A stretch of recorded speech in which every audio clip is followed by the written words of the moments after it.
Renaults aren't the most beautifully made cars that money can buy, but they have been working over the last few years to make their cars as safe as humanly possible. So, the new Espace has a 5-star safety rating. The new Megane, unbelievably, has a 5-star safety rating. The new Laguna has a 5-star safety rating. And the new Clio doesn't. What they've done is taken the old Clio 172 and added 10 more brake horsepower to create the Clio 182. So that's 182 brake horsepower in a car that's small enough to be a slipper. It is hugely fast. 0 to 60 takes 7 seconds, and it keeps on going all the way to 140. Of course, as we found with the very first Golf GTI, putting loads of power in a little car does affect its cornering habits. Push, and it turns into a tripod. This looks insane, and that's because this car just is. The whole drivetrain feels as though it's come from a tunnel boring machine. It feels rough and industrial. Then there's the noise, which never really goes away. Even if you put it in 5th gear and slow down to 30 miles an hour, it's still... I think this could probably get wearisome after a while.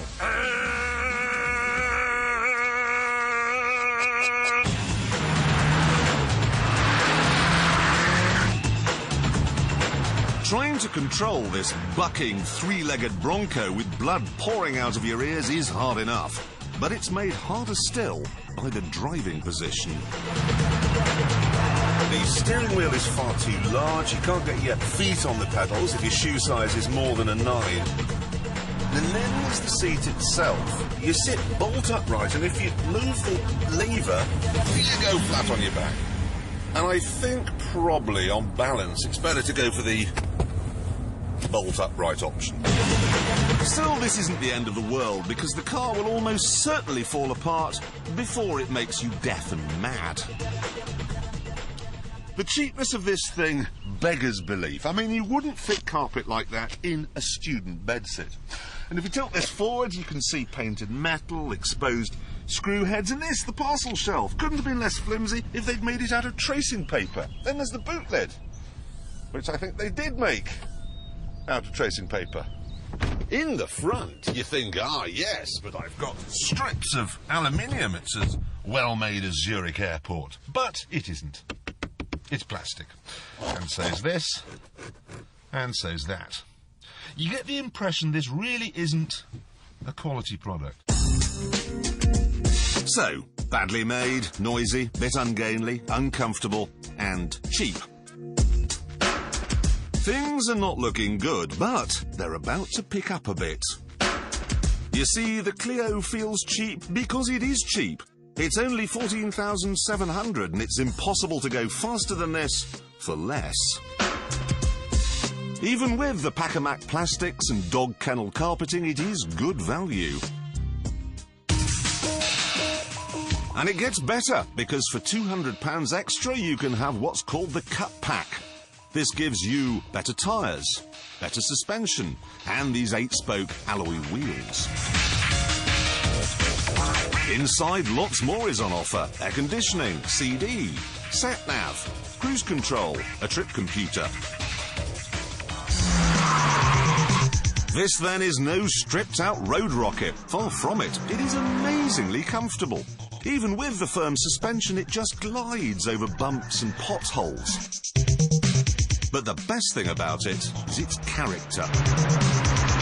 The thing is, nobody gets a job in the car industry because they want to make safe cars. So all the time, those poor souls at Renault have been beavering away with their crumple zones and their airbags. There's been this pressure building up for them to go berserk and make something that's mad. And you can sense that. You can feel the excitement in this car. It's kind of like a Motown pop song, really. tinny, short, quick, uncomplicated. Nothing like Verdi's Requiem. 3 minutes, bish bash bosh, big smile on your face, the end. Yes, it's riddled with faults. Yes, the exhaust system goes through the spare wheel well, so there's no spare wheel. Yes, it's badly made and a bit mental, but none of this matters. For one very good reason.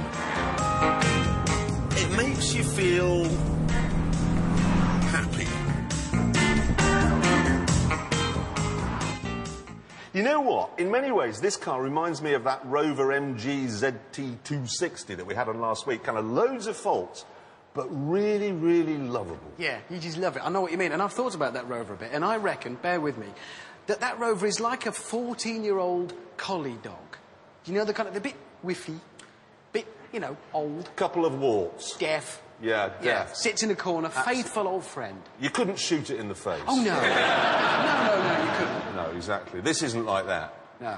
If you stick with the dog thing... Please do. This would basically jump up at visitors and get mud all down their trousers and dig big holes in the lawn. It's a little puppy. It is a puppy car You'd leave dog. it in the garage at night and you'd put down squares of newspaper, and then in the morning there'd be a little pile in the bit that you hadn't put newspaper on. You couldn't smack it. No, with this little face. It would do that ear... It should have 2 ears.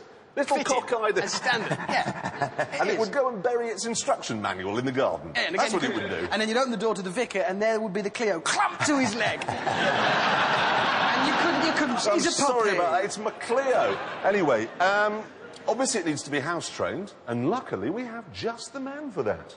Bring him on. Barbara Stighouse. OK, he's scrabbling off the line. Traction control computer is off, leaving just the raw processing power of the Stig's foot. First bend, tyre squeal as he loads up the right front wheel. Ooh, very, very cleanly out of there.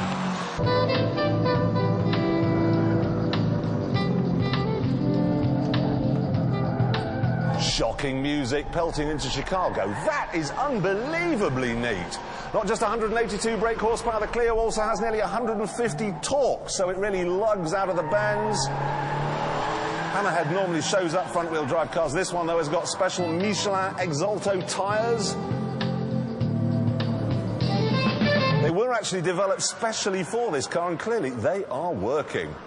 This car has the power-to-weight ratio of 168 brake horsepower per tonne, same as a Lotus Elise.